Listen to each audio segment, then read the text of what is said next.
आज 14 अप्रैल का दिन अंबेडकर जयंती के नाम से जाना जाता है।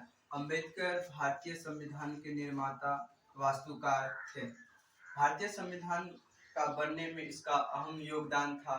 इसने भारत के समाज में जो कुरीति चल रही थी, जाति प्रथा, उसको खत्म करने का कोशिश किया और उसने दलित जातियों का उत्थान के लिए बहुत सारे काम किए, उन्हें बराबर का हक दिया। ना सिर्फ दलित जाति बल्कि सभी जाति की महिलाओं के लिए भी उस पहले के टाइम में भारत में 4 प्रकार का वर्ण व्यवस्था था, 4 जाति आधारित वर्ग थे।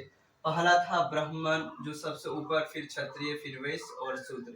ये ब्राह्मण का काम था शिक्षा दीक्षा देना, क्षत्रिय का काम था राजपाट का काम संभालना, और वैश्य का काम था व्यापार को देखना, और शूद्र का काम था ये सब के यहाँ अपना काम करना। ठीक ना, अगर ब्राह्मण के यहाँ कोई काम करेगा, क्षत्रिय के यहाँ, वैश्य के यहाँ जो भी काम करेगा ये शूद्र रहेगा।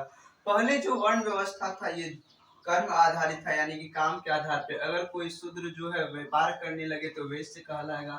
अगर कोई शूद्र या क्षत्रिय अगर मतलब जो जो काम करता था उस आधार पे ये इसका टाइटल पड़ जाता था। अगर कोई पूजा पाठ कर रहा है तो ब्राह्मण कहलाएगा। अगर कोई शूद्र जा करके राजा बन गया तो वो क्षत्रिय कहलाने लगे, या कोई ब्राह्मण व्यापार करने लगा तो ये वैश्य कहलाने लगा।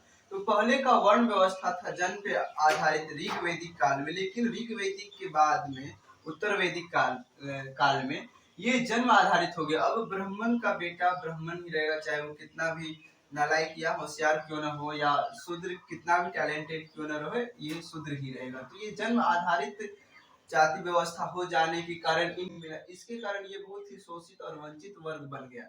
इसी को आगे चल के दलित वर्ग कहा गया। इसे किसी भी तरह का अधिकार नहीं था समाज में। तो जब भीमराव अंबेडकर का जन्म, अब हम चलते हैं भीमराव अंबेडकर का इनसे क्या कनेक्शन है, फिर उसने दलित जाति के उत्थान के लिए क्या किए और क्या ये चीज सही था।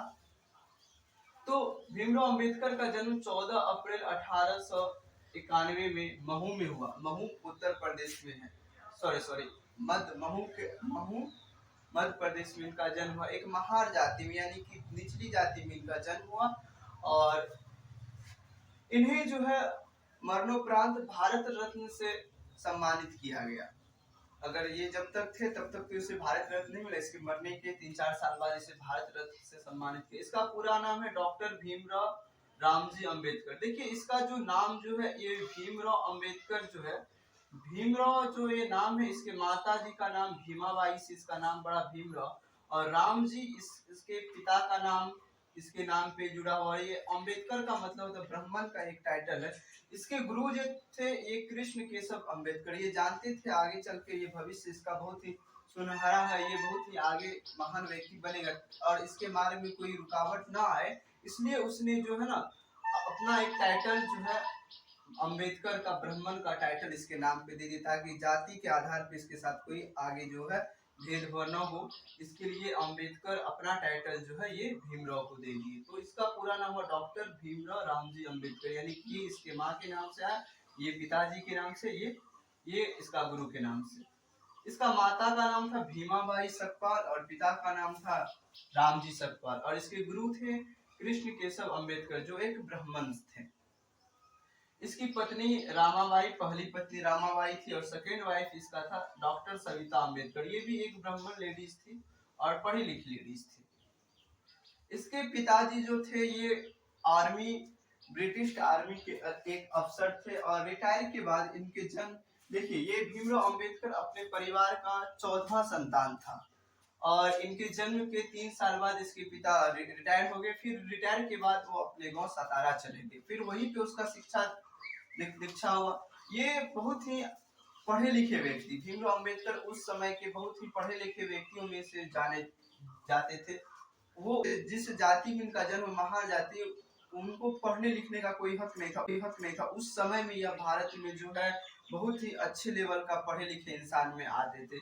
इन्हें ये इसका शिक्षा मुंबई के विश्वविद्यालय से इसने बीए किया, और कोलंबिया विश्वविद्यालय यूएस न्यूयॉर्क से एमए और पीएचडी की।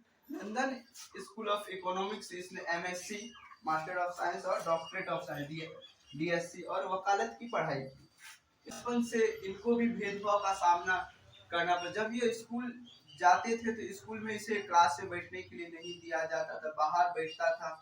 यहाँ तक कि स्कूल में उसको पानी पीने के लिए भी नहीं दिया।